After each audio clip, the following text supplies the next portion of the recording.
சொந்த குடும்பத்தையும் நம்பாதீர்கள். எத்தனை பேர் ஆமென் சொல்ல முடியும்? நான் சொல்றேன், கர்த்தரை மட்டும் எப்பொழுதும் நம்புங்கள். பாருங்க, நேற்றைக்கு நியூஸ்ல ஒரு தகப்பனார், ஒரு 50 வயது இருக்கும் அந்த தகப்பனார் பாம்பு கடிச்சு இறந்துட்டார்.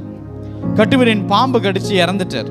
அப்போ இந்த விஷயம் எப்படி நடந்தது அப்படின்னு போலீஸ் விசாரிக்கும் போது அப்புறம் தான் தெரிய வந்தது, அவருக்கு இருந்த அந்த பசங்க, அப்பா இறந்து போனா இன்சூரன்ஸ் பணம் கோடிக்கணக்கில் நமக்கு கிடைக்கும் அப்படின்னு சொல்லிட்டு அவங்க என்ன பண்ணாங்க, அவர்களே அந்த பாம்பாட்டியை கூப்பிட்டு விஷம் நிறைந்த ஒரு பாம்பை அவருடைய அறையில் வைத்து லாக் பண்ணிட்டு போயிட்டு இருக்காங்க.